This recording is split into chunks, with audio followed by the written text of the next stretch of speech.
apologizing for the issue of a moderator for this particular discussion.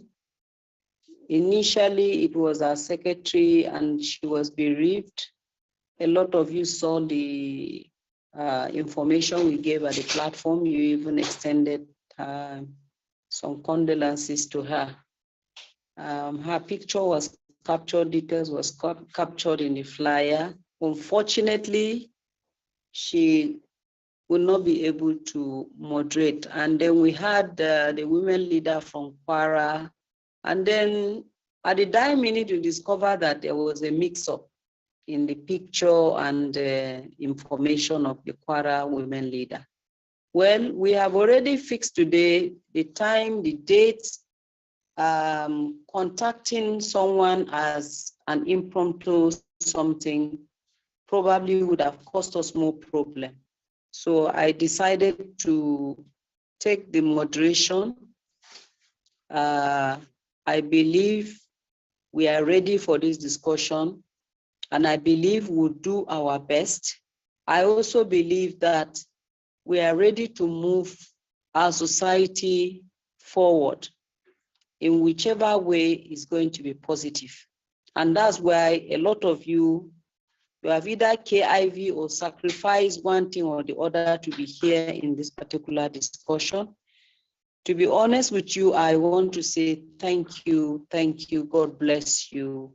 I believe at the end of the day, we can never remain the same, including myself who is talking at this moment. We always learn when we hear from one another or when we hear from each other. So having said all of that, I will give the overview of this particular topic, GBV, before I move on to introduce other speakers, because the speakers, I noticed that not everyone is here. So instead of starting with the introduction of speakers, and some of them might be skipped at the end of the day or not even be available. Let me start with giving the overview of GBV, particularly overview of civism against gender-based violence. 16 days overview of activism against gender-based violence. The objective of the 16 days activism against gender-based violence is basically to empower women to prevent and, in a way, manage GBV cases in our societies where we happen to be. Now, the background and history of 16 days of activism is that on the 25th of November, 1960, there are two sisters named Patria Minewa and Maria Teresa Mirabal. There were three of these sisters. They were political activists who actively opposed the cruelty and systematic violence of the Trujillo dictatorship in the Dominion Republic, who were clubbed to death and dumped at the bottom of a cliff by Trujillo's secret police. Now, the Mirabal sisters became symbols of the feminist resistance.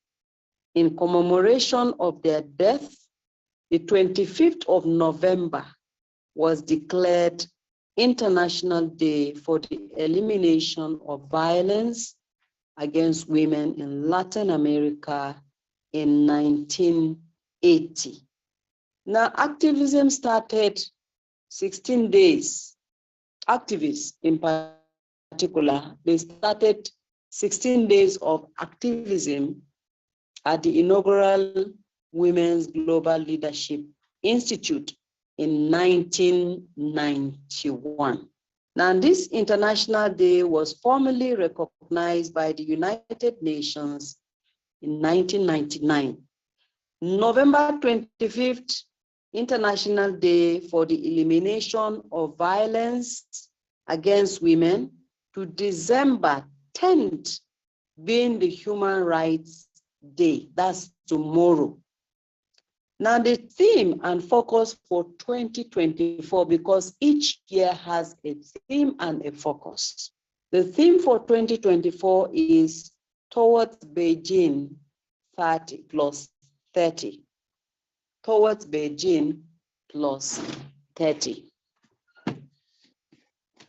Sorry, you hear me struggling. NEPA just took light from my side. Okay, so it's all about unite to end violence against women and girls. Unite to end violence against women and girls. Under it, we have raising awareness using no excuse campaign materials in homes, schools, and communities.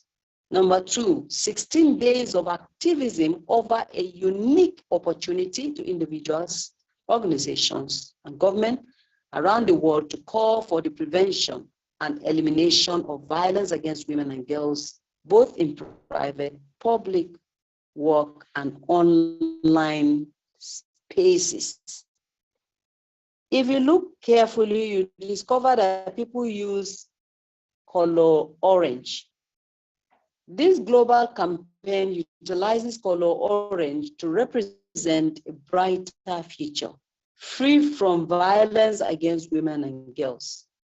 As a unifying theme running through all its global activities. So you notice that that color yellow, a lot of people use it, NGO Circle and organizations like that. Definition of GBV. GBV is gender-based violence, a violence directed against a person because of the person's gender, or violence that affects persons of a particular gender disproportionately. Forms of GBV. We have the physical, the emotional, the sexual, child marriage, female genital mutilation, and so-called honor crimes. The impact of GBV cannot be overemphasized. The consequences of GBV are devastating and can have long life repercussions for survivors. It can even lead to death. Plenty and many of these impacts include social, economic, psychological, emotional, and a lot of them.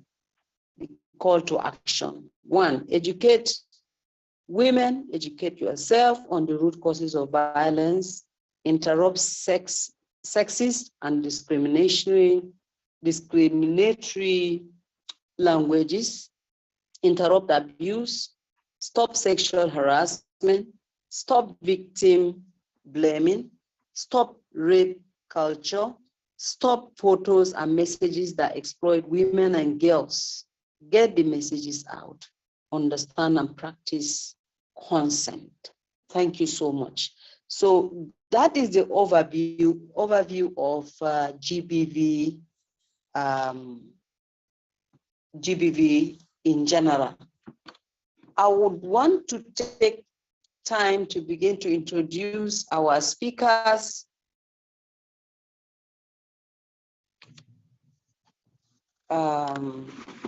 We have them as follows. Ladi Jetro Akun, who will be talking about the impact of gender-based violence on survivors. Lady Dr. Ezeku, forms of gender-based violence. Dr. Queen Oswala, she'll be talking about root causes of gender-based violence in our society. I am supposed to handle the legal framework and policy responses to GBV. But when it comes to that, I'll only mention 1 or 2 things. I will not go into depth of it. 1, I'm not a lawyer, but at the same time, I have few just basic knowledge about the legal framework of GBV, response to GBV. Ebere OBSC will be handling the role of women leaders in prevention and management of GBV. So please, is Dr. Ezeko, is she around? Are you around, ma?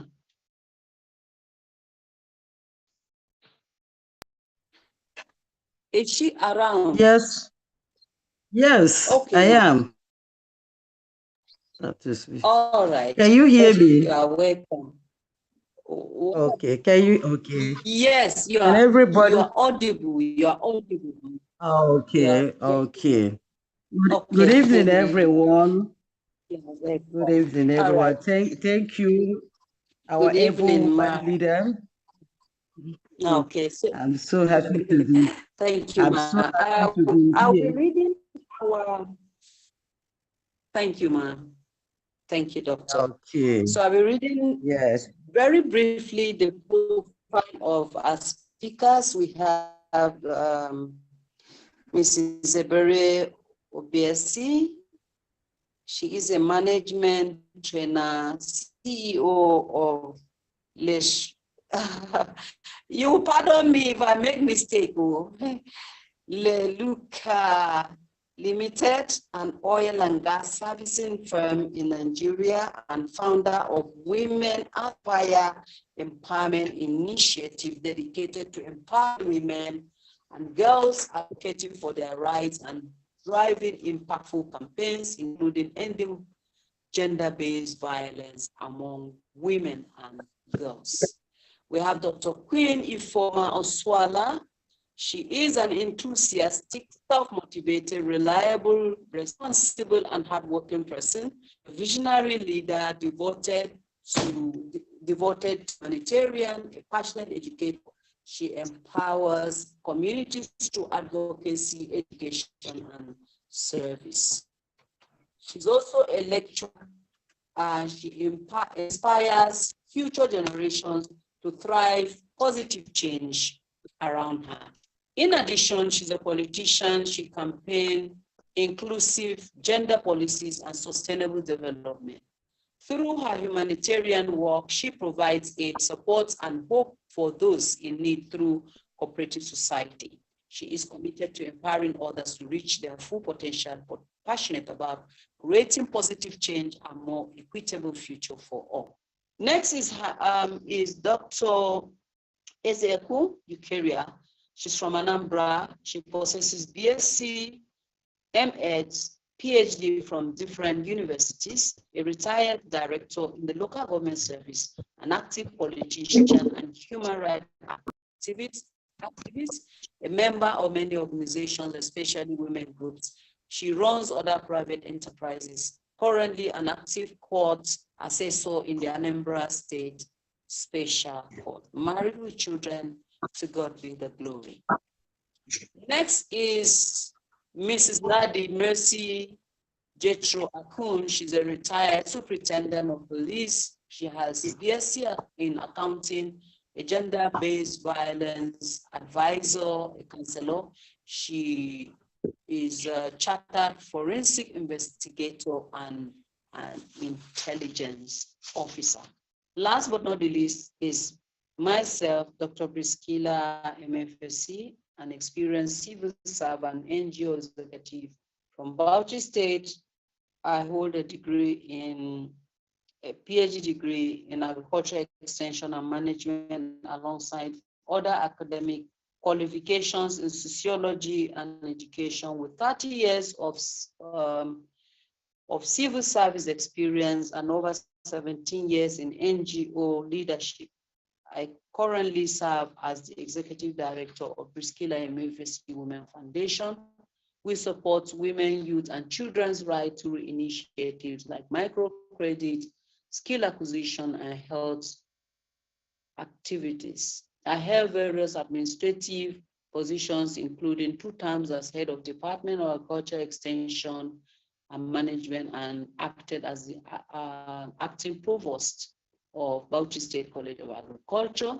Dr. Priscilla has significant experience in proposal writing, project management, community development, having worked in several initiatives with organizations such as UNICEF, focusing on reproductive health, human rights, and economic empowerment.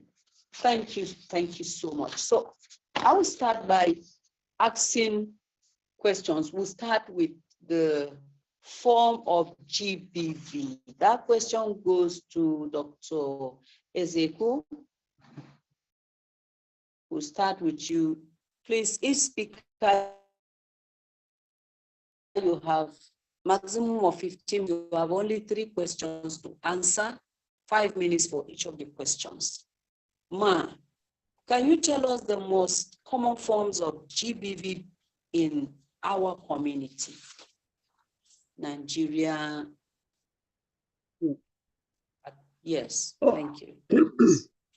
Thank you, Dr. Priscilla. Like you already know, gender-based violence is a worldwide issue, and it cuts across so many parts of the world. And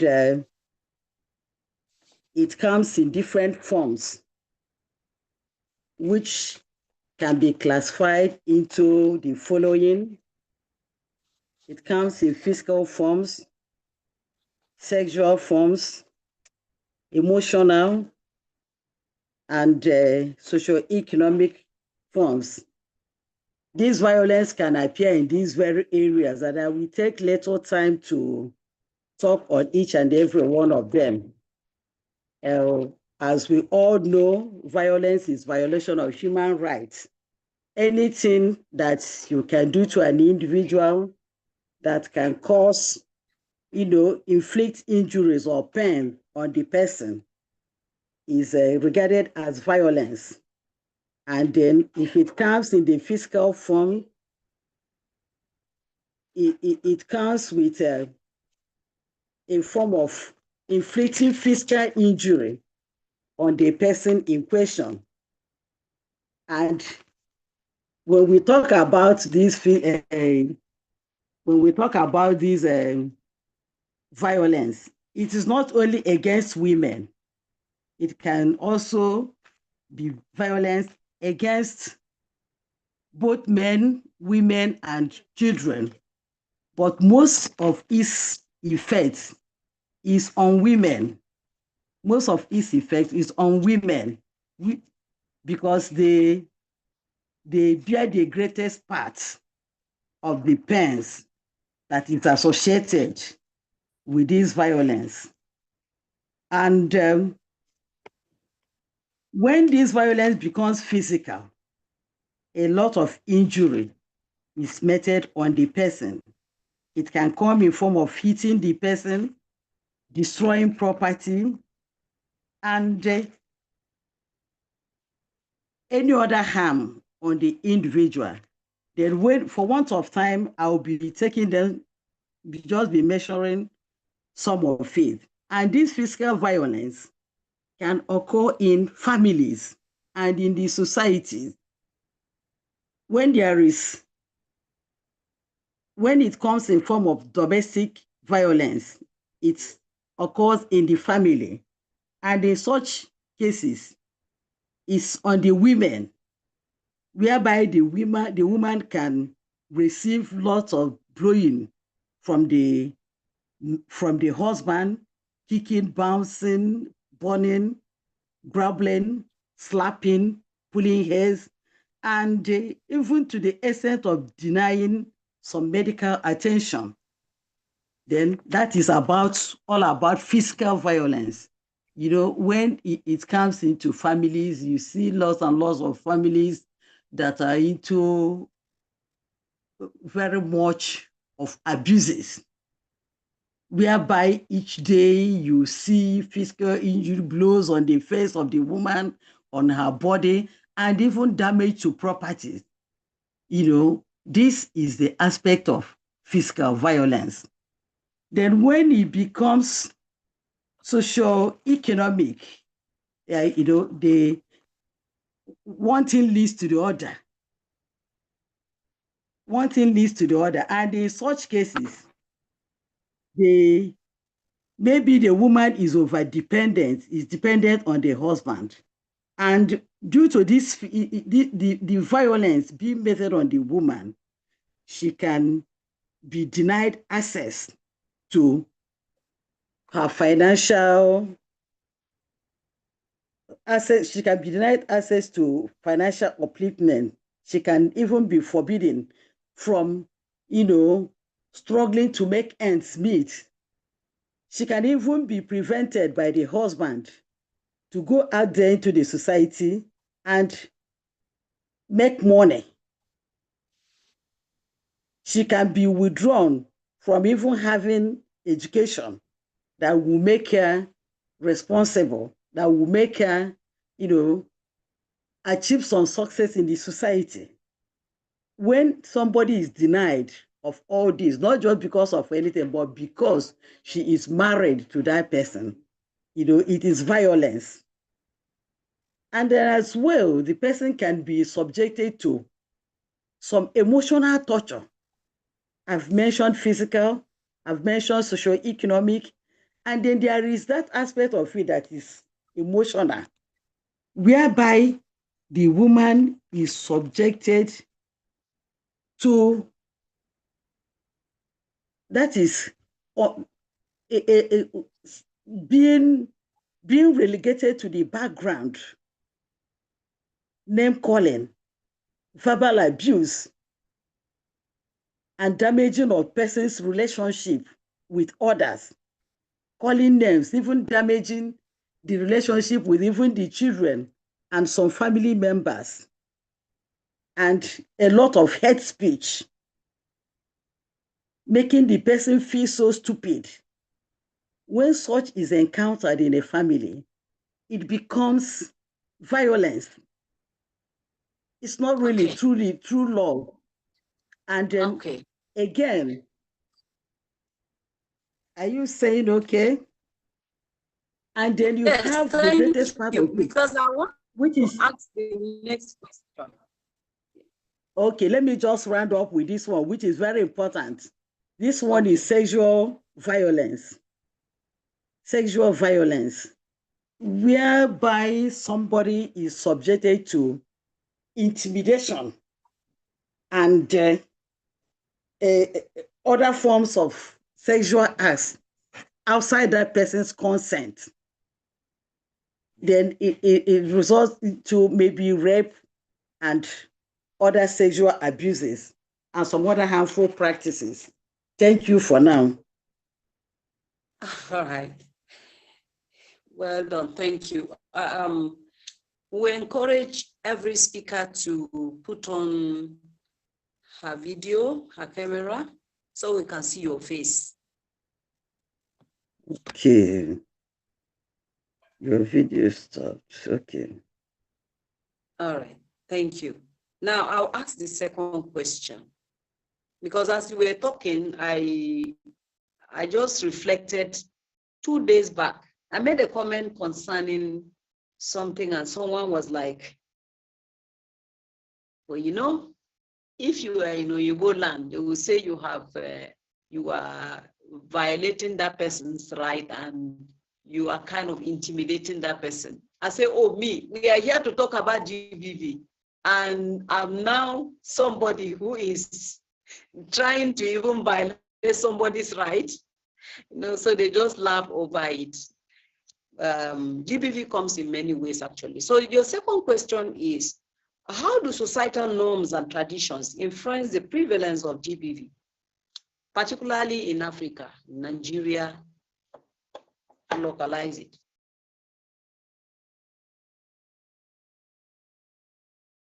Do we have traditions, in other words, and customs, norms that encourage prevalence of GBV, either in Nigeria, outside Nigeria, in Africa? Man, am I audible? Doctor, are you with us? Hear me now. Can you hear me now? Yes, can you put on your video?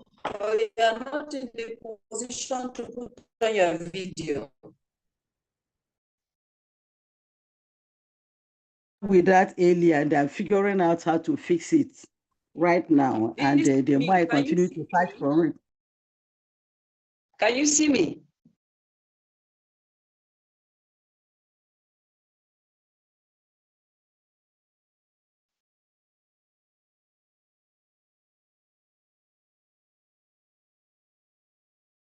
Are you lost?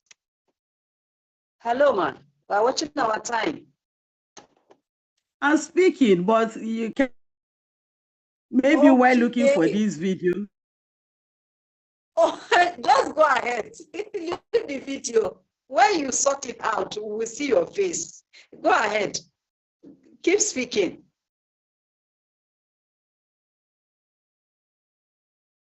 Doctor, keep speaking. I am. Oh my God. Okay, the network is so poor. Maybe from her side, I guess. Tap to speak. Oh no. You can just leave the video and go ahead.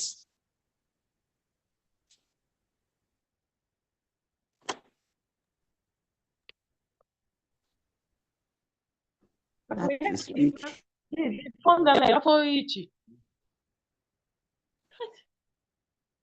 Please, can we take the next speaker? When her device is in order, we can go back to those questions. Dr. Queen, are you there? Yes, I'm here. Loud and clear. Okay. Ma'am, you have the following questions to answer.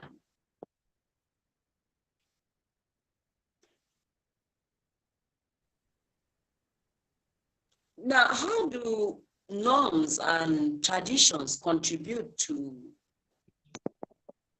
GBV in our society?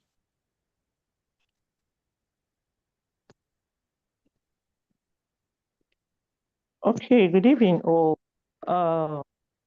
As we know, Nigeria as a patrician society, most of our norms and tradition tends to portray men as superior to women. And society expectation or cultural norms intensify gender inequality. That is, reinforcing men authority over women. Men are generally expected to be strong, aggressive, self-reliant, domineering, bold, and self-reliant in our traditional setting. And in our traditional setting also, women are expected to be submissive, obedient, soft-spoken, domesticated, above all, modest and tender. Anything short of these falls short of our culture or traditional norms. Let us look at the traditional or culture that perpetuate this gender-based violence. I will take them one after the other. Let's look at the leadership position in the society, in our culture.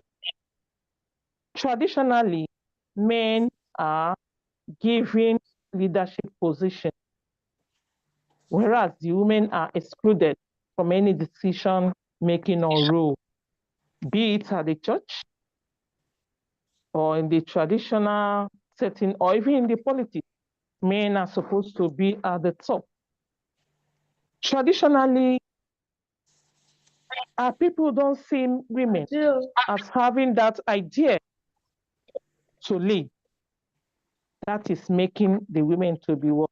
Subservient or subdued. And this causes gender-based violence. Another traditional norm that perpetuates gender-based violence is inheritance culture. Traditionally, especially in Igbo land, women are deprived of any landed asset from their father. In short, once you're a woman, forget anything concerning asset, property, land, or other assets from your father. You cannot inherit it. This cause gender-based violence. Remember, in definition of our woman leader define gender-based violence. It's not only physical assault, both emotional, that is psychological. What stops a girl child from having access to the father's property or be given landed property? So this contribute to gender-based violence. Another tradition that portrays or perpetuates gender-based violence is this tradition of a female genital mutilation. Both the Christian, the Muslim, and the traditional worshiper, they all perpetuate this female genital mutilation. They believe in the tradition that once you are given that female genital mutilation, you cannot be wife. You can be reserved sexually fully for your husband. This is against women's rights. And the trauma and the psychological effect of it is better imagined than experienced. Female genital mutilation is one of the bases of gender violence that women will have to speak against, because doing that to a female child makes not only that makes her self-esteem to be low, because she cannot express herself sexually again as she will or want when she grows up. That being said, let's look at another gender-based violence that pertains to our tradition or culture. But this that I'm going to say now is more especially noted in the northern region. That is what child marriage or early marriage. Do we know that these children, some even in the north, even in the eastern part of the country, have had cases of when people will say once a gay child is being given birth to, a man will come and ask for, they will betroth the gay child to the woman. It's very, very disheartening.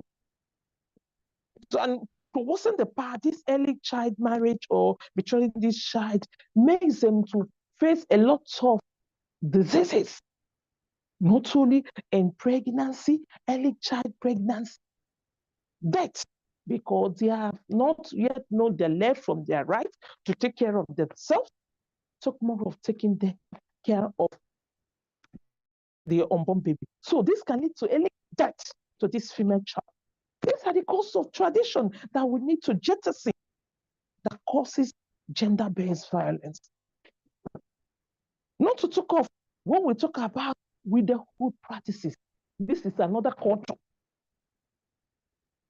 that also not only was, but will I say it also perpetuates it to the core marrow of the women.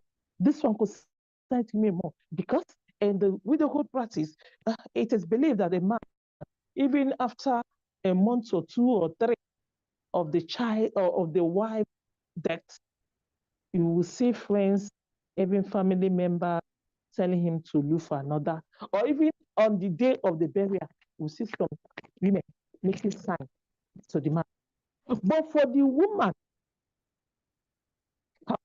not only that, in some culture, our traditional culture, some women will be what?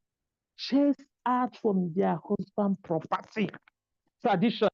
If that woman has no child, imagine a woman that has suffered, taking time, even contributing to the family or whatever asset the man has. After the death of the man, the family members or the society will do what? Chase the woman out because of no issue, that is children in the marriage. Coming again to that widowhood practices, we are talking about some families, some tradition will also make the woman to do what? To marry the late husband's brother. And who are you to say no? If you say no, they don't consider your psychological or emotional balance. And if you ever say no, mind you, you are going to leave that family. That means you are no longer having any right to any property that your late husband had. So this kind of tradition is perpetuating gender-based violence, and it's not good in our life. We have to talk about it. We have to speak out against this kind of maltreatment on women. Another aspect of our tradition that also, will I say, amplifies this gender-based violence is the aspect of the Omo in the Eastern land or the daughters of the village or clan coming to not only make the woman to drink water that was used in bathing the dead husband, and even shaving the woman. What kind of tradition is it? That emotionally, psychologically, physically deprive you or make you to feel less human in your life. We have to talk about it because all of us, if we have not seen, you must have heard about this kind of gender-based violence from widows taking their husband property without their notice. Another tradition or norm that we have to talk about that really affect the women is the ideology or the norm that says that once you train a girl child, you are training it for another family or another man. This is the heights of human right deprivation. Okay, thank you, Doctor. Before now, okay, let me summarize. The last but not least, they believe that the men, you have the time or you have the authority to be polygamous in nature, and the woman you cannot. This is a norm, a culture that talk about or do something against this gender development.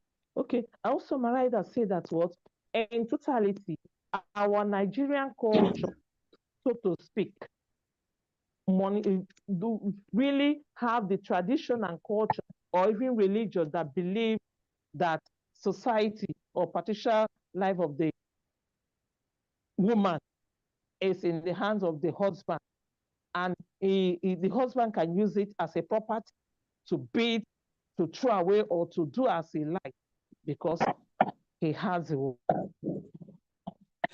Okay, thank you so much. You've covered a lot of things. You've said a lot of things. Deducting from what you have said, when the domineering power,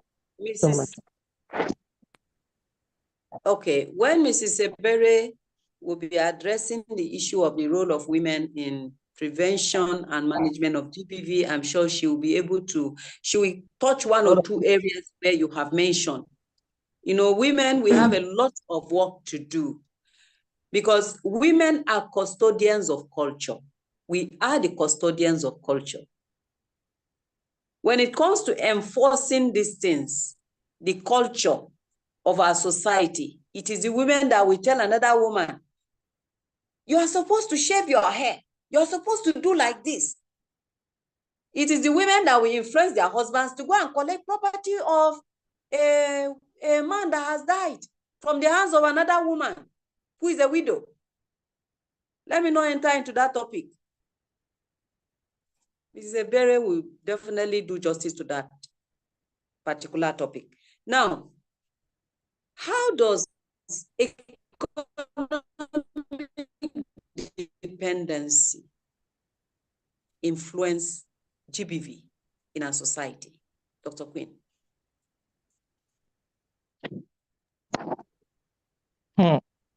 This is another serious issue of gender-based violence.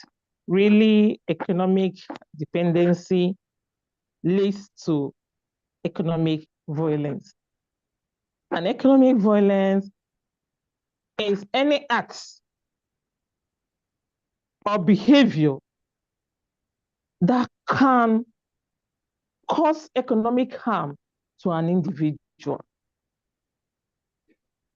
That is to say, economic violence can include controlling the victim's ability to acquire, use, and maintain economic resources. And economic dependency and poverty, they are interwoven. Because when you are economically dependent on somebody, you don't have the financial ability to take care of yourself. And this can lead to what? Gender-based violence. These aspects of limited finance, especially on women, makes them to be what? Independent on the men, and makes them what? Vulnerable. Another economic dependence result that causes gender-based violence is what? Power imbalance. If you check out most of the financial institutions or most of the resource economic trading institutions, they are manned by the men or the male gender. The female gender don't have control over financial resources. So women are forced to rely on men. And when you rely on men for that sustenance, you can be forced or you can be intimidated to succumb to any sexual harassment, rape, or intimidation for you to survive, leading toward gender-based violence. Another area, economic dependency, pushes women, most especially, to gender-based violence is because women, we are not dependent, we are not resourceful, we don't have self-employed, we don't have things on our own, we cannot fend for ourselves. And because of that, women that are economic dependent on men don't have escape route from abusive relationship. Because they cannot leave that man that is abusing them to fight for themselves because they don't know where their support or where the next resources will come from. You find out that some women are dying in their husband's house. Another area again is this poverty mentality that increases some of our women's stress, or even the men. This one too can lead the men to be what? Aggressive. When a man is poor, it tends to be stressed up, and the tension that it brings to the family is too much. And it can lead to always fighting, beating the woman. Because the woman will say, give me money for this. The man, because he's poor, will resort to beating, kicking, and even molesting the woman. This economic dependency can create cycle of violence where women are trapped in relationships that are abusive. Okay. Another economic. Okay, what's Yes, thank you. You know, as you are talking, I'm just imagining there are children. You know, this GBV thing is not only, it doesn't happen to only adults alone. Children are involved in it. There are so many families with children. They have brought children from either their villages, and you see these children being maltreated. being deprived of so many opportunities or whatever. It is all part of the GBV. I remember we had a case here in Bauchi where a woman was literally locking the gates of her house. And she would tie the little girl who was just 12-year-old, tie her up, leave her like that. Her dog in the house will come and lick her up. This is GBV. Ooh. Will you call that one? Is it economic dependency from the side of the girl or the parents? Yes. Let me talk about that, Doc. Be very brief, ma'am. Okay, ma'am. You know, poverty is not only on the financial aspect of having money to solve your problem.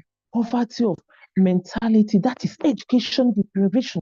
Remember, for economic violence, if you don't have money, you cannot have access to so many services like education or health services. So for this particular example you gave now, the child, because the parents are poor, they cannot send the parents to the child to school to liberate them from that economic struggle. This kind of dependency now is not only on the child, it's also on the parents. On the child, that if the child has access to healthcare facilities, the person would have run to such services to allow them, look at the kind of treatments being meted upon here. We have FIDA, we have some NGOs that can come to his or her rescue. But because of this poverty mentality and stigma or shame, some of them cannot run out. Some of them will prefer to die there. So far, you are giving them oil to touch their mouth that is feeding them. That's what I have to say about on that one. Okay, last question. Yeah, how does societal expectations about gender roles and dynamics of individuals in the society, how does it perpetuate GBV in our society? You look at this one is a male, this one is a female, this one is a youth, this one is a child, you should be able to do this. You know, when you're talking about role, you know, like I said, that society has already made Nigerians or African culture to be a male-dominated society. You can't equate women to men. But when you're talking about power dynamics and talking about the role, power dynamic plays a very significant role in gender-based violence in Nigeria. And this power dynamic refers to unequal distribution of power and resources between men and women, which can lead to what? Violence and abuse. In Nigeria, patrician society or patrician norms and societal expectation often place men in position of power and authority, while women are expected to be what? To be submissive and obedient. If we talk about the role, Thank you. Okay, maybe in 2 minutes, I mean, in one sentence roundup. I'm watching our time, ma. Go ahead.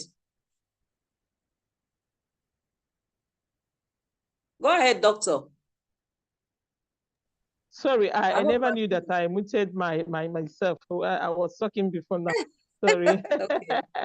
So with societal role that men, we have this kind of, what I call it, typical stereotype issue that men should have multiple sexual partners and prioritize sexual contents.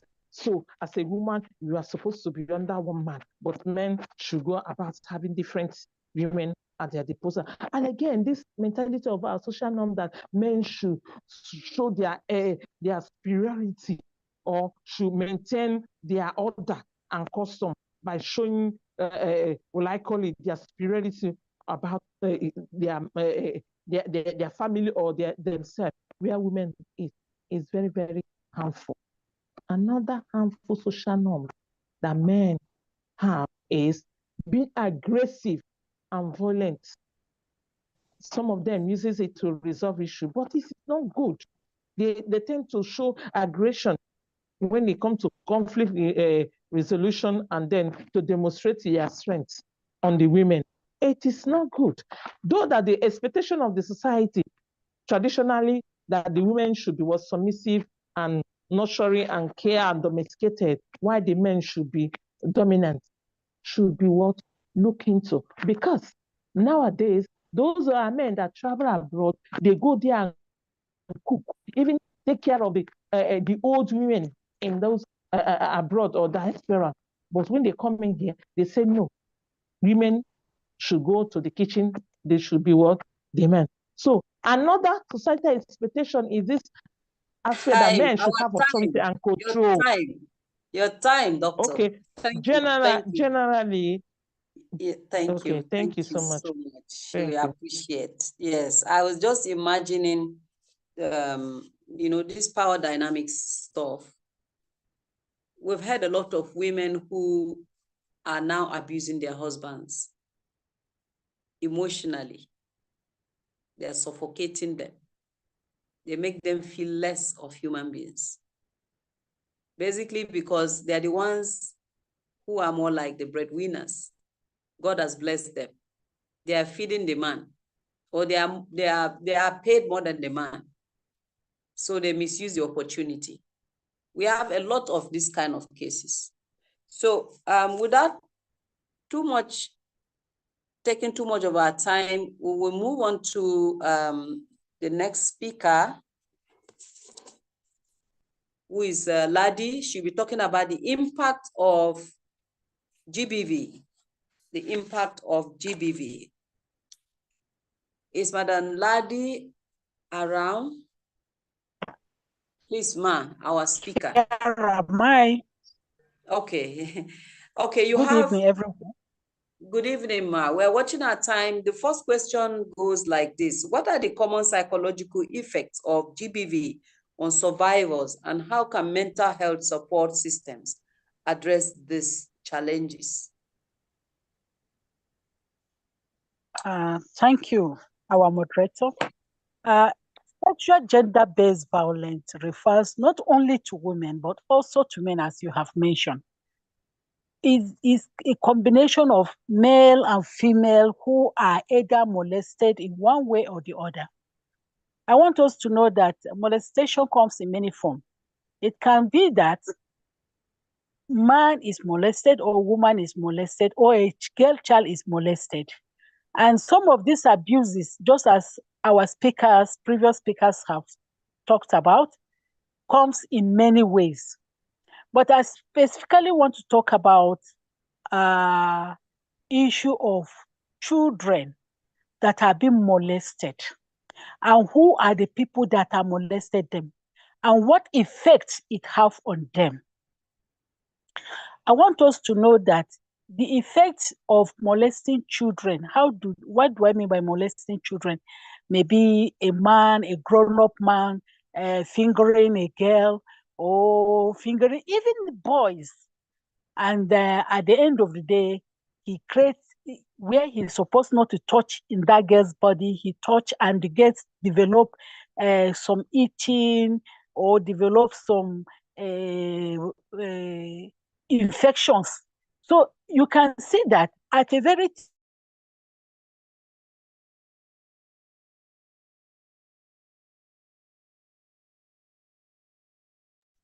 I hope we have not lost you.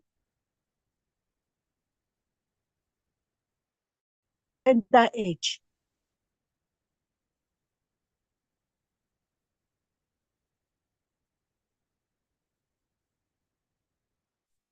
Hello, ma. Hello, ma. We cannot hear you. You are not audible. Been asked. Okay, you are lying. You are having some glitches, I guess.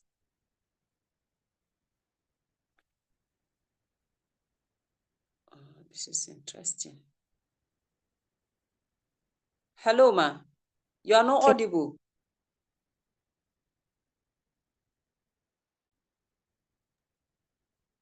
Look, I would suggest to take another speaker.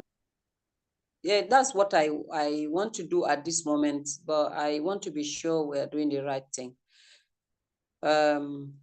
Madaladi, you're not audible, so can you just, we'll have to move on to Mrs. Ebere. Hello, can you hear me? Okay, Hello? yes, you are now audible. You are audible. Go ahead. Hello? Yes, you're audible. Wow. Go ahead. You are audible. Yeah, I'm audible now, right? Yes, I'm go in an ahead. area where network is very, very bad. Okay, I've been talking about, you have talked about the grown-ups. So I want to take the aspect of children, okay? Children that have been molested. And I've said that children that are molested, they have this mental problem, they have this sexual health problem, they have this emotional trauma because they have been threatened not to tell anybody what they are going through. So they are traumatized and they lost trust for the grown-ups. So what I am saying here is that we have to look at children, and the children we are referring to here, we are not only talking about the girl's child, but we're also talking about the boys. And recently, the number of boys that have been abused is getting higher than the number of girls that are abused daily. So when we talk about sexual gender-based violence, we are referring to a violence that involves either a girl child or a male. So in the sexual gender-based violence, recently, the increase on the side of boys is becoming more and more compared with the issue of girls. And apart from this increase that we have in the side of boys and the girls, you can see that the effect is more deadly on the boys than the girls. The girls, if they are safe, it is better. But the boys are being destroyed because once something.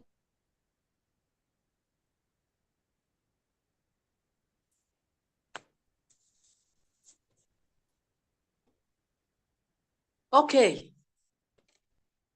Mrs. Ladi.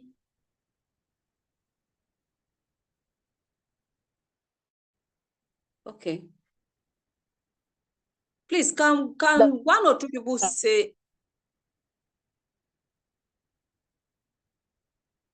you are not audible. You are not audible, man. Can one or two people mention some of these effects, the psychological effects? I'm sure we must have seen it. Instead of us waiting for our speaker, we're having issue. She's having issue with her network.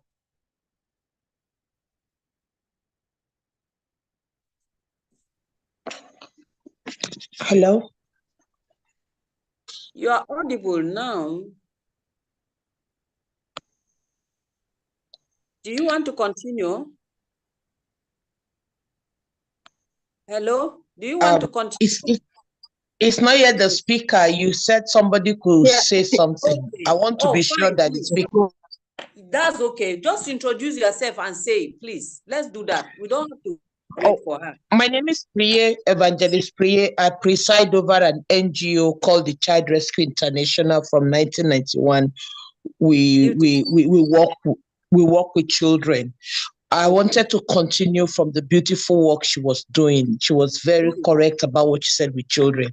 I've had cases of handling abused children, even from Bauchi. I schooled in Bauchi, Guadamiji, and then in Port Harcourt, and then Bielsa. I've had cases of handling under 10 abused children, and she was talking about pus and infection. The last case I handled was the girl was already bringing out pus from her private part because the rape was going on for months, and she was torn because it was a retired soldier, and she was 8, the man was 69, and she was walking funny. So I really want us to take that serious note of what she said. Most of the time, when you get too involved, because they are house help or because they are domestic staff, they do what they did with this girl, because we've gone to the police and we're trying to follow up. They bundled the girl, returned her back to the village, gave the poor mother some money, and that killed the case. Unfortunately, we don't know how to track that girl, whether she was killed, whether she died from that infection, I don't know.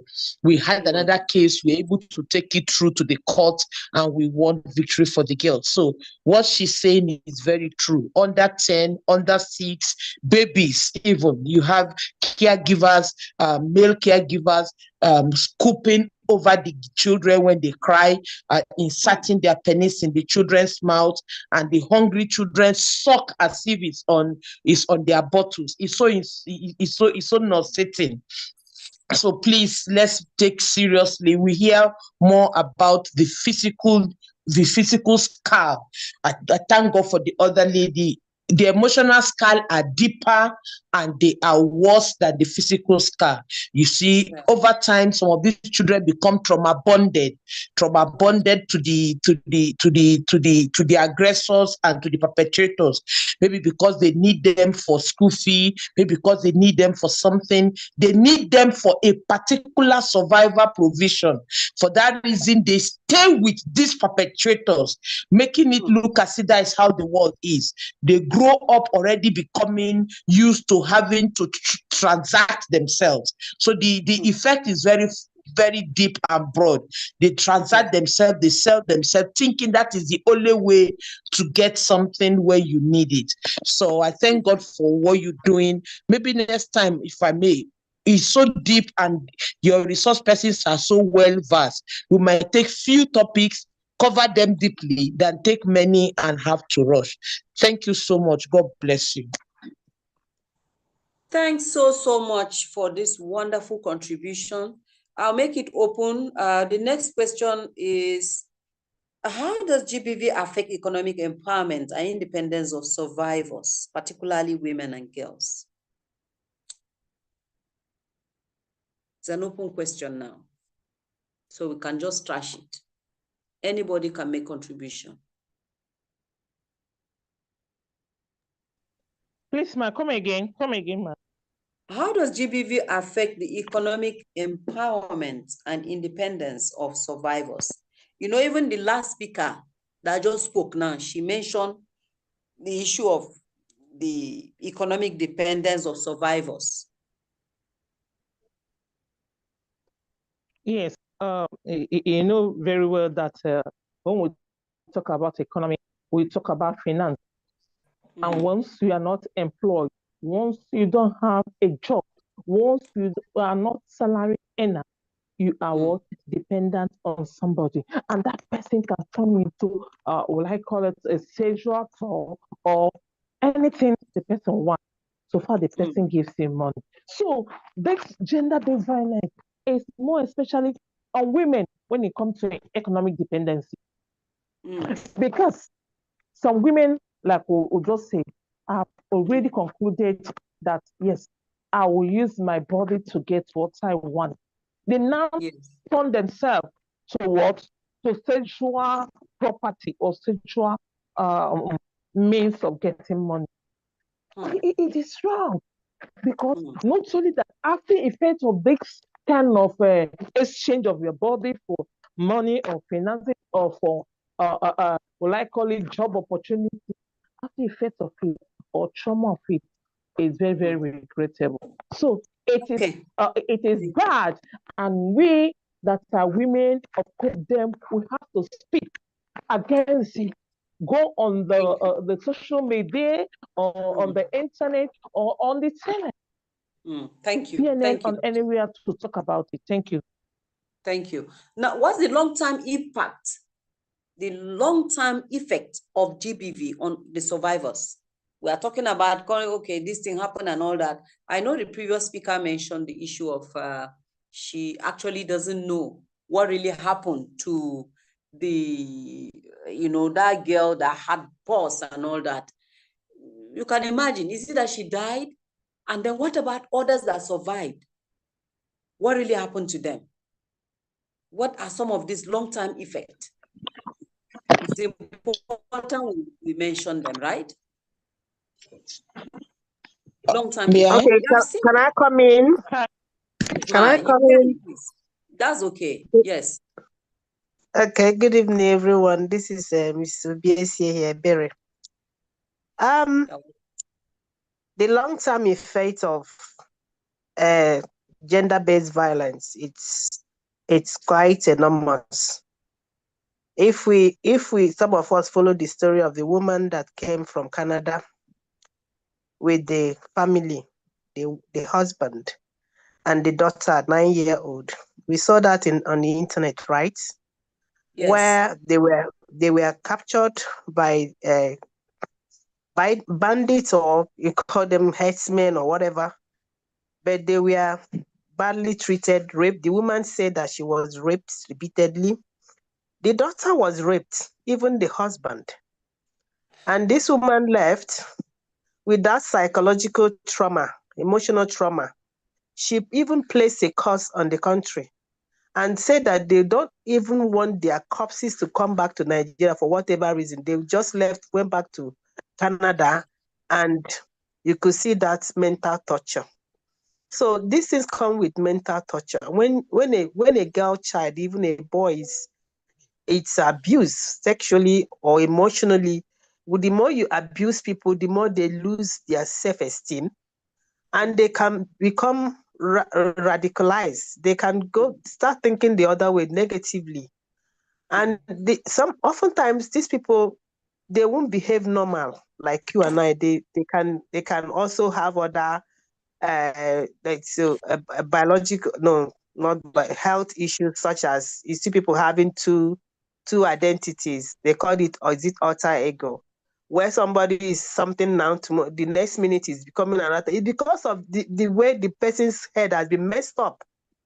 So long-term effect of gender-based violence cannot be overemphasized. People have been driven to committing suicide because this is just the way of somebody that is raped, a woman that was raped. I think there was a popular TV presenter that died in London. She had to travel from Nigeria all the way to London and committed suicide there. Why? Because she was raped. She was raped in her house. And this is a woman who has carried herself with dignity, with honor and everything. She has not messed up. And then a bunch of criminals comes into her home. They came into her home and raped her silly. She couldn't just imagine why that should happen to her. And she went and committed suicide. The same thing with when women are, get into some sort of, they're lured and they get into a relationship, don't knowing that the other person wants to just take advantage of them. They keep extorting money from them. At some point, they also commit suicide, or the shame and disgrace. Yeah. The same thing applies to children. So it's let me not overflog it, and maybe some other people want have something to add to it. But I think that the effect of it's not easy to erase it from the memory of the people who have encountered it. People who have been kidnapped by kidnappers, kept in the kidnappers, then they come out with horrible stories, and they don't get it off their head. So it messes with people's mental health. Let me rest and use the microphone. Thank you. Thank you so much. That issue of mental health is a very serious thing. A very serious thing. Sometimes the best way to understand someone's situation is to place yourself in the shoe of that person. Just imagine that you were the one. Can you take it? Will you be able to, bear such a thing in life? So, well, we pray that God will help us to play our roles as women leaders in our various communities. Thank you so much, Mrs. Ebere. Last contribution concerning that particular topic. No, I'm watching at. Excuse me. Yes, May please. I? Very brief, ma'am. Your name. There is a heartbreaking dimension of the victims becoming perpetrators themselves. Oh, yeah. I haven't been. having been destroyed for so long and having been like she rightly said, having your Yes. self-worth destroyed, they feel that it was because they were weak. That was why they were taken advantage of. So their way of expressing their coping mechanism become that of revenge. So they now perpetrate and continue the vicious circle on others. Then, like the other mommy observed, most people become transactional. So maybe they were pimped out, maybe they were sold out or rented out. They now become renters or sellers of others. Maybe they were kidnapped, they become kidnappers. So it's really bad for the society. Beyond the person, it becomes a destructive acid for the society. A contributor that ought to have been positive become a destroyer. A victim who ought to be recovering now have an altered sense of value and begin to destroy, so as to get like a sadist, to get a sense of either they didn't understand me, let someone else feel what I felt, or they did this to me, I need to do it to someone else, or this is the only life I know, I don't know any other one. So that also happens, and most time people don't see that. We had the opportunity of working on a child who was kidnapped. Unfortunately, himself and his sister was kidnapped, but the sister recognized them. The sister was 10, he was 8. The sister recognized them and was shot. So the sister was killed. He was kept for days. When he was brought down, he was just demanding their death. He was demanding their death. I had to keep on counseling. We had to, all he wants is their death. Yes, the girl is dead. Their death will not bring her back, but he wants their family to feel the loss he felt at 8. Now imagine if he grows without a reorientation, he will become a killer himself. Meanwhile, he was also a victim. So you see, he was a victim, then he was also bereaved. So most people think this gender-based thing, sometimes it's not also just gender-based, it's also age-related, because the children are vulnerable, they are weak, they are at risk, they don't have the strength. That's why they are picked on. So in addition to just being a girl or a boy, it's also because you are weak. You are vulnerable, you are at risk. That's why somebody does that to you. So instead of being a positive contributor to the society, they in turn now feel the society cannot protect me. So they might either become too sensitive, too alert. They might either become someone who can not stay alone because they are now afraid of everybody, or become too critical. They don't know who to trust. So it can be extreme. Either they don't trust anybody because everybody did not save me, or now they want to protect everybody else. They become very protective of others whom they consider weak or vulnerable like themselves, and become excessive, almost obsessive in their protection. They might also lose faith in humanity. So it's really deep and wide. May God help us as we continue to work with them. Because sometimes even we, the helpers, because we are not all trained in trauma counseling, some of us also re-traumatize them. You're right. Because of the way we innocently handle some things, we re-traumatize them, stigmatize them, or even worsen the case. I use the mic. God bless you. Thank you so much. Thank you. Thank you so much. I appreciate all of these contributions.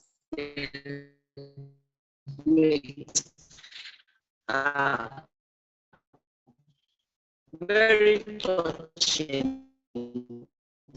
Very touching. In fact, families, it goes back. I mean, it becomes a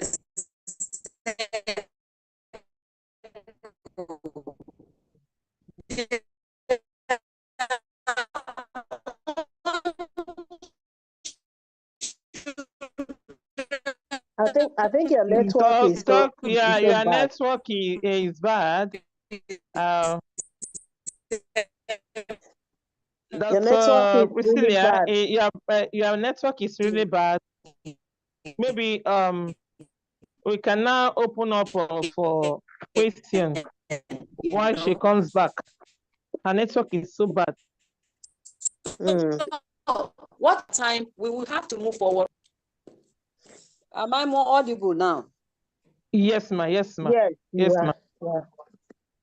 All right. So I was saying that I appreciate the contribution of our last speaker in particular. As she was talking, my mind was going around,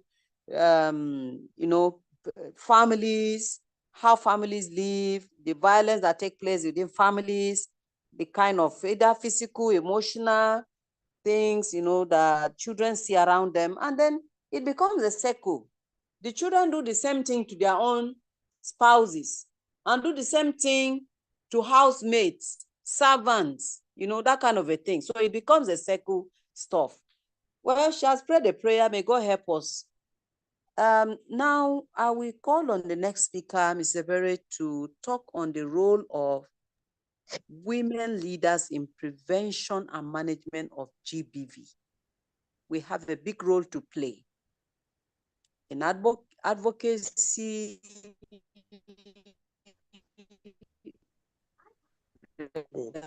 rehabilitation, providing support, and so many other things. So the first question I want to ask her is that how can women play a vital role in raising awareness and challenging cultural norms that perpetuate gender-based violence within our communities? Yeah, good evening again. Good evening, ladies and gentlemen. I've listened to the previous speakers. Dr. Osuala actually mentioned a few things I want to leverage on and talk about. And that's how women can play a leading role in preventing the gender-based violence in their communities. One of such things that they could do, especially COPDEM women, with the structure we have in place, we can do quite a lot at the grassroots, advocating in our states, local governments, ward level, and at that level, we have leaders as well. We can begin to engage at the level where we are. If it's at the state level, we can engage with the leaders at the states.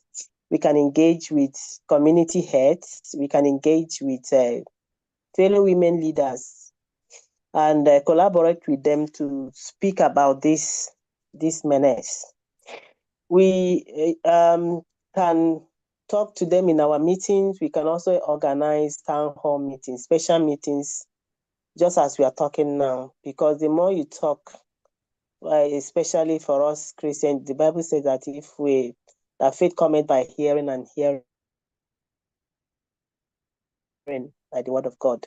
So if we continue to speak about something, it sticks. That's why even the United Nations women, they are more particular about engagement, continuous engagement. And that's the reason why we have a whole 16 days of activism to stop this thing. Because we continue to talk and then it registers. It's not something that we say one time and then we leave it. We continue. Even after these 16 days, we continue to carry on these messages to our people to stop these harmful practices that we have. Our sister, Dr. Otuala, said that she mentioned those harmful practices where a widow, a woman loses her husband and she's subjected to all kinds of torture in the name of tradition. Is there a way that we can, as women leaders, change the narrative? Yes. And we women, we have naturally, God has given us the soft power. How much of this soft power are we using? being that we live in a male-dominated society. But even in this male-dominated society, a woman can still influence a lot of things. Even the hardest of man can be bent. It depends on how you approach this person, this man. Men want us to be soft. Yes. They want us to be homely. They want us to be the mothers. They want us to be, custodians of our culture. They want us to impact these things in our children. Likewise, we can talk to our husbands. We can talk to our brothers. We can speak to them about this thing. It's not good. These people that go out to rape people, abuse women, abuse the children, they are human beings. They live with us. They are brothers. They are our uncles. They're in the society. We know them. So we can speak to them softly. We can use that thing God has put in us as women to bring them to call their senses back. So I believe that there's a lot we can do to correct some of these things. We can push them. The other thing that we can do is to also go into education. Is somehow related to what I've spoken. They say knowledge is power. So educating women about their rights. We need to let our women, a lot of women don't know their rights. They don't know. They don't even know. There is this instrument that we have. I know that Dr. Briskela may talk about it much later, but I'll just mention it. And that is the VAP Act, Violence Against Persons Prohibition Act. This came into force in 2015. And it has a whole lot that we can leverage to fight this thing legally. So as women leaders, we can begin to educate our women, let them know what is even their right, because a lot of women out there don't know their rights, maybe because they're not that exposed, they don't have that much education, so they don't know, especially those in the grassroots, they suffer a whole lot.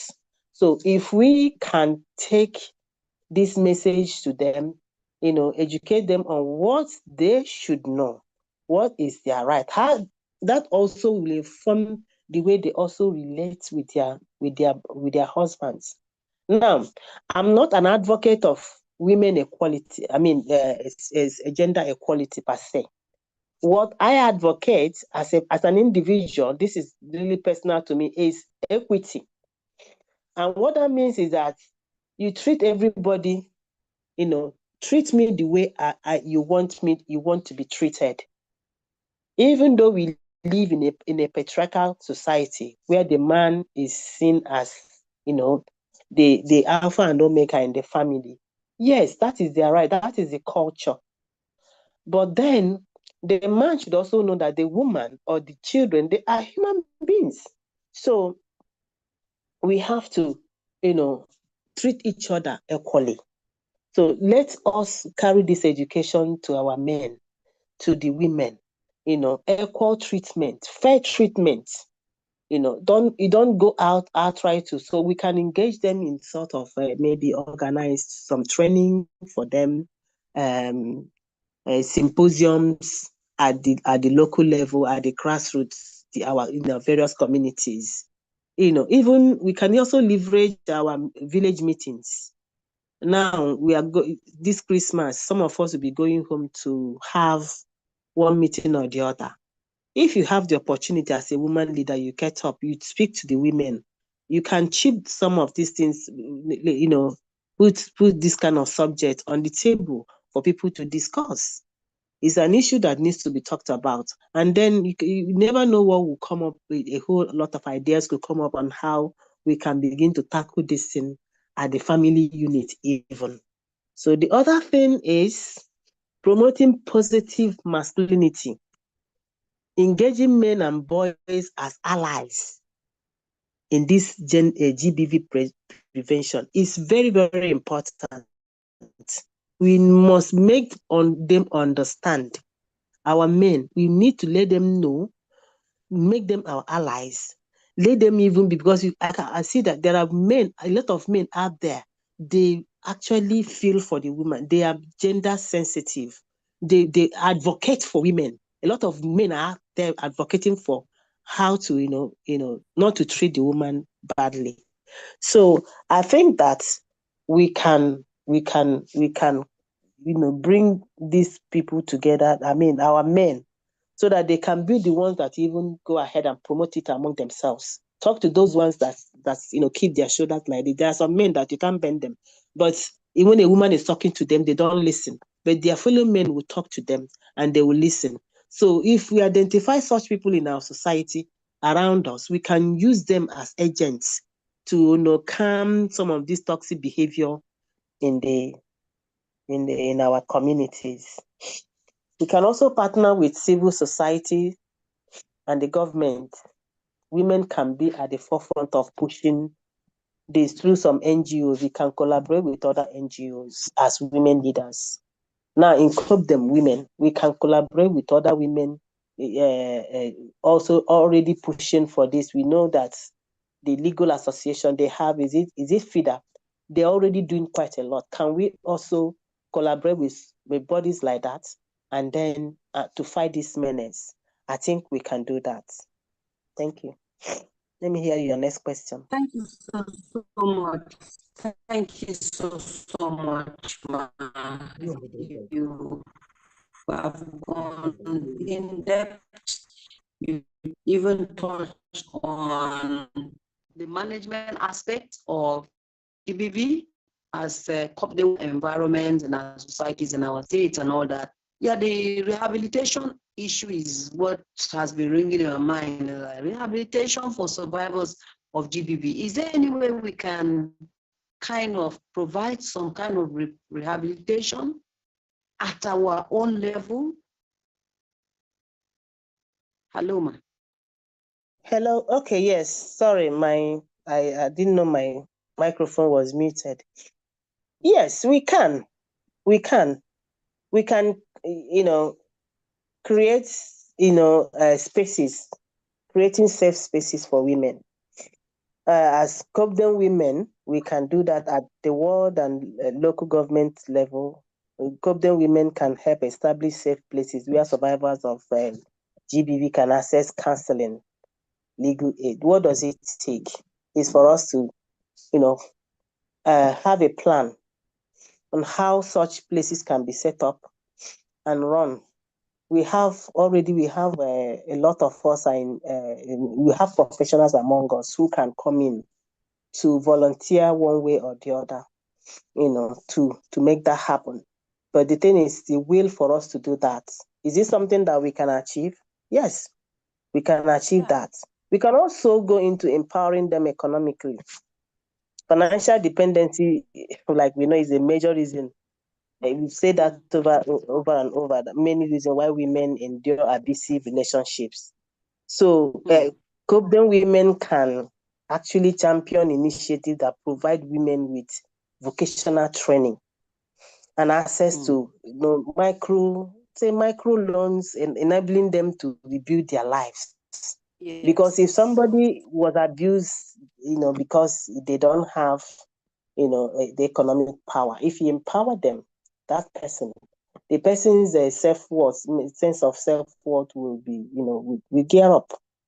And once they now see that I used to go and ask this man, I depend on my husband or my partner or whatever to get this. And now, you can now foot some of your bills. You earn some respect for yourself and your self-confidence will boost. Yeah. So we can also, supporting survivors-led advocacy. We can, co-opt other people. It's not something that we can also do. We can also collaborate with other bodies. Collaboration, exactly. Collaboration is the way. So people these days, you cannot do something alone. You must get, like minds, stakeholders, those who think like you. We gather them together. We reach out to them. It can be individuals. They can be organizations. We reach out to them and see what we can gather and help them. But it's not doing something at all. It's what is bad. But starting, no matter how little, from there you can scale up. That's what I think. Thank you. Okay, thank you so much. Ma'am, do you think that women's involvement in policy making and leadership position can enhance and serve as for preventing GBV? Yes, that is absolutely necessary. Okay, how? Is absolutely necessary. I can Okay. explain. Let me just say a few things. There is the Yes. advocacy for women for Yes. 35% representation at leadership level, at the governance level.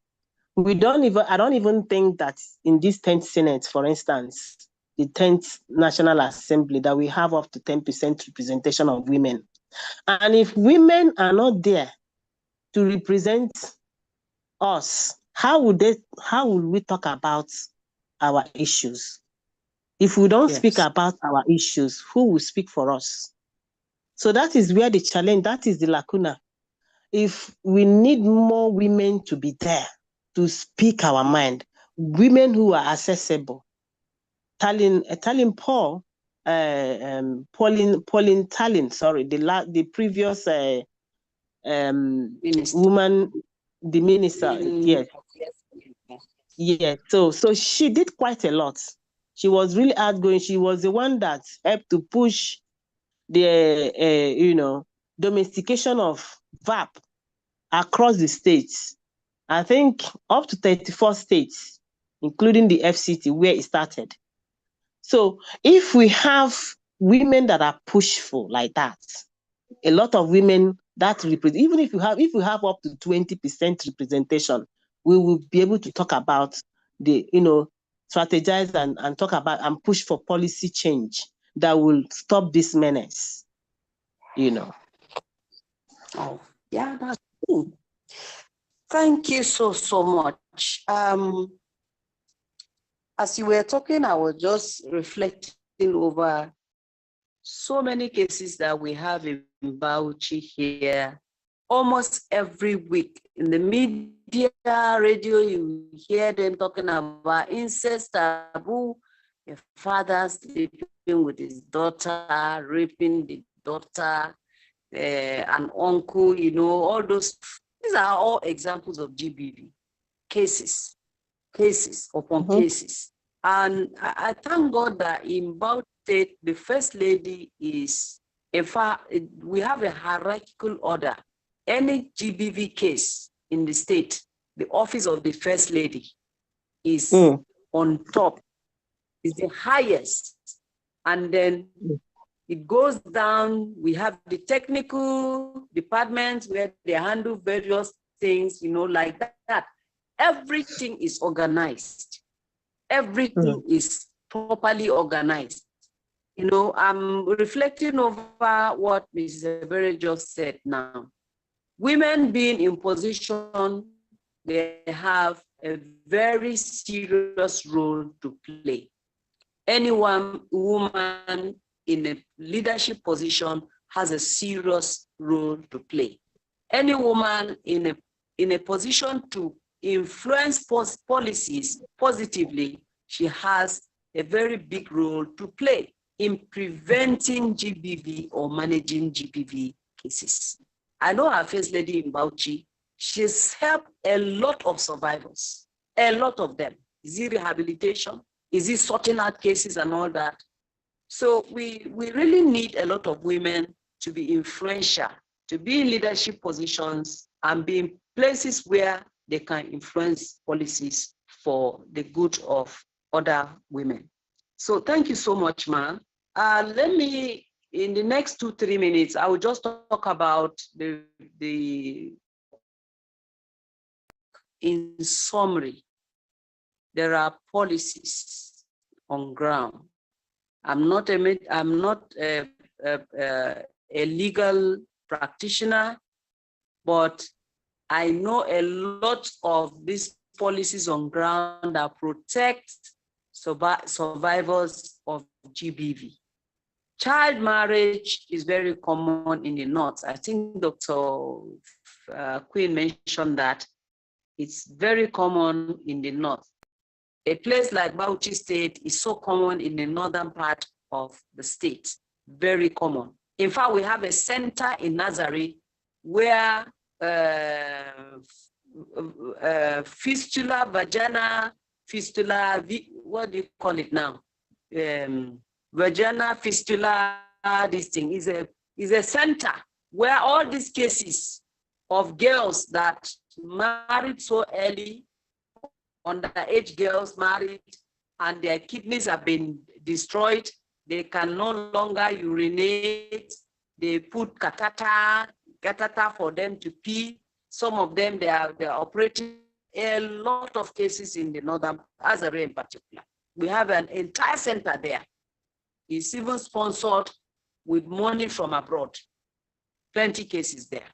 That's to tell you how this GBV case can be. You know, they are unique in different areas. There are certain places, their own cases is more like even trafficking. In Calabar, all those southern part of Nigeria, where they're very close to the riverine area, their own is even trafficking in persons. There are laws. There are laws. You get these cases, you don't keep quiet. You don't keep quiet. Let's not just keep quiet and just close our eyes as if these things are not happening. These things are happening, and there are laws that can help these survivors. There are laws that can help them. Anybody promising a particular job for someone, I know how myself as a person, apart from my organization, have really helped certain people to avoid being trapped or being lured to outside of the country with the promise of they will get a job. But it's a trap to make sure that once they go out of this country, it's trafficking. They will just enter, they will just be doing sex commercial, they will become commercial sex workers. And that's all. And they can't come back. Their passports will be seized. There's nothing they can do. They can't even talk to anybody. So we have so many of these cases, different places like that, here and there, but there are laws. There's a law that protects women and children, the VAP Act, women's rights, children's rights. There are laws. In fact, the law for these underage girls marrying, being forced into marriage, the law is serious. So the person that initiated it, that forced the girl, those that consented, including the person that married the girl, they will definitely face the wrath of the law. It's serious. They will be charged. Then there are many laws. And the good thing is that there is this FIDA, Federation of Female Lawyers. If you have any case like that, they are ready in all the 36 states. They are ready to stand for you. They are ready to speak for survivors who don't have money to go to courts at any moment. So let's not be afraid. You are a women leader, you have heard of a case, please find out where FIDA is. Find out where human rights, there are a lot of commissions that are even trying to find out where these things are. Where are the cases of this GBV? When GBV case comes up, human rights is involved. They will not leave you alone. Human rights can even get the lawyer to stand for you. They can connect you with FIDA. Or if you don't know where the Office of Human Rights is, meet FIDA. If you don't know where you can trace FIDA, go to Ministry of Women Affairs. These are some of the Ministry of Women Affairs, Ministry of Health, and then a lot of states, they have desk offices of GBV, case managers. In Bauchi, we have our own case manager here, so all of this is important. We know this so that we don't operate in darkness and then begin to say, who will help us? There are laws. These laws will protect the rights of these survivors. They don't even have to pay money. So that's all I can say at this moment. Do we have 1 or 2 questions? I'm watching our time. In the next 10 minutes, we should round up. Comments or questions, please. Thank you.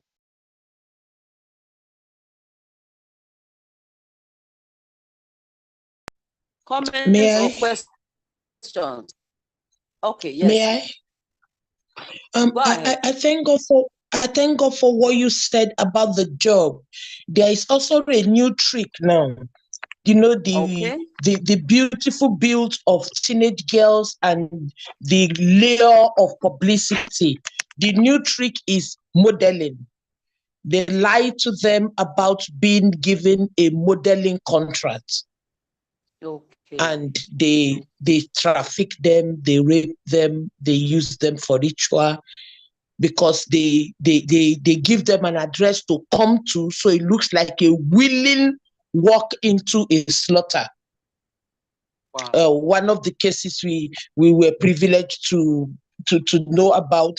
Thank God the mother was keen about going with them, and with the daughter, because she just wanted to be sure that the girl doesn't get lost. She didn't even know it was not a modeling contract. So the girl went with the mom, and when they kept calling her, so they must have been watching from a distance. And so when they discovered that they asked her whether she's a baby, that she need to tie herself to the string of her mom. And then they couldn't hear from them again. So when they started asking around, neighbors told them, oh, go and do Thanksgiving. No girl goes there and come back alive. We've called police. They seem to have settled police. So I'm bringing that up because even though there are laws, we work with FIDA. I work in Bayelsa and Rivers, and I thank God for the FIDA there. But sometimes too, some of the police officers too are already compromised. So when we go to any place, if one is compromised, please go to somewhere else within the same vicinity. Let them contest jurisdiction, but make sure you get someone to speak with you, because they lie to them in different ways. We need to also educate. You were talking about education. We need to educate our women and our girls about excessive exposure on this social media platform.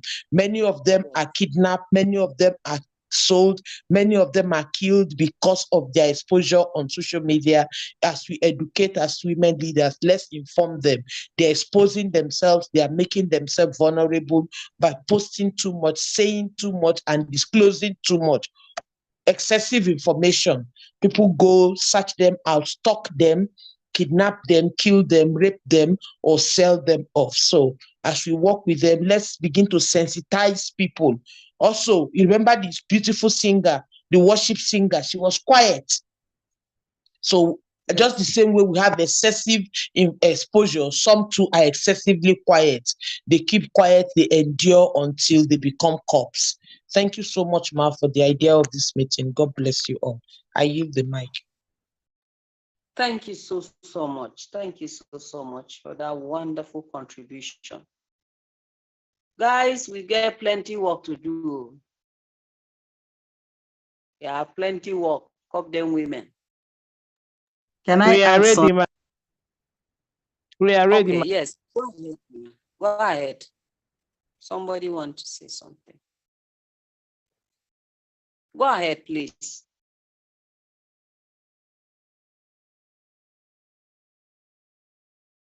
Go ahead. I'm watching our time. Our time will soon be up. Hello? Interesting.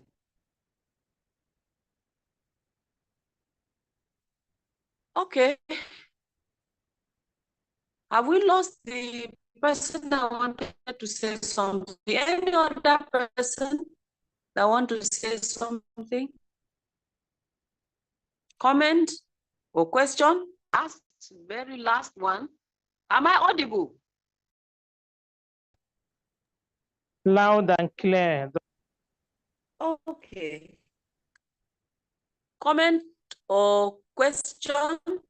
Very last one will be taken.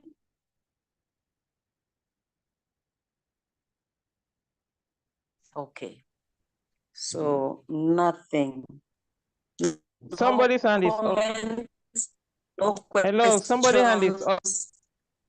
Honestly, I'm Doc, somebody want to talk?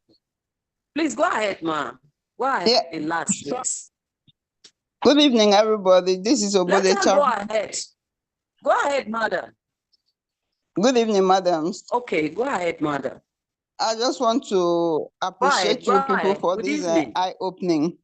And I'm glad at this meeting.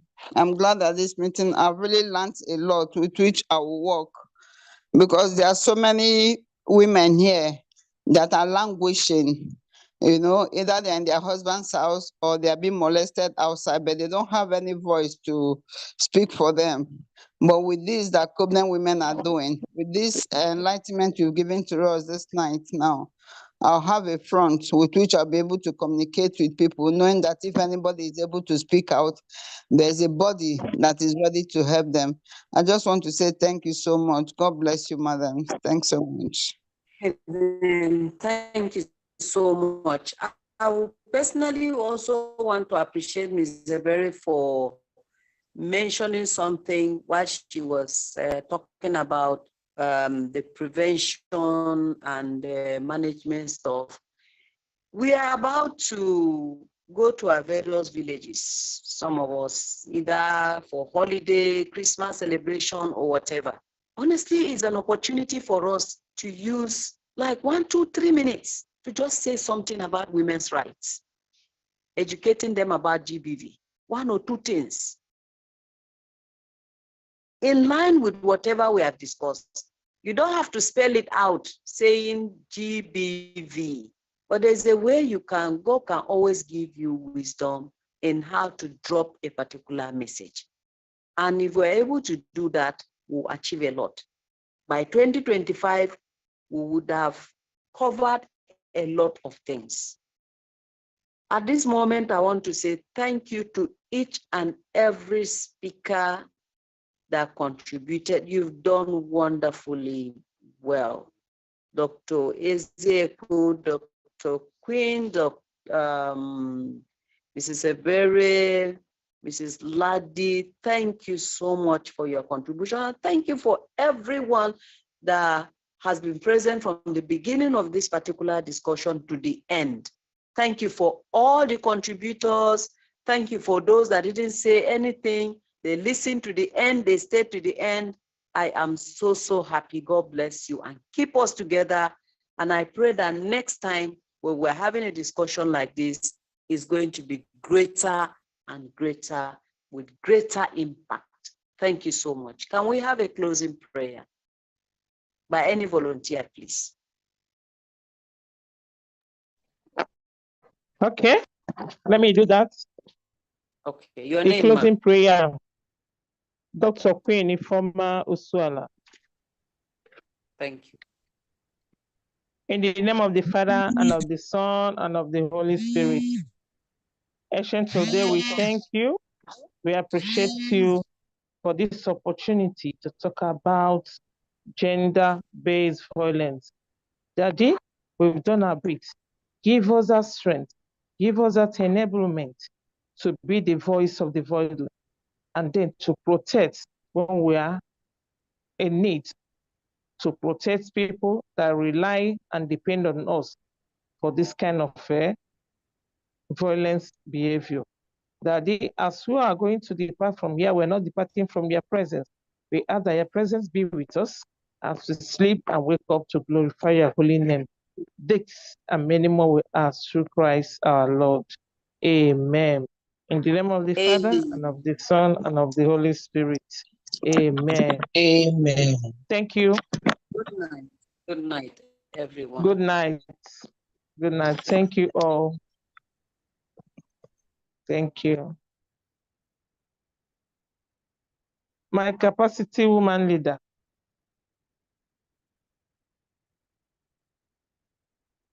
Dr. Priscilla.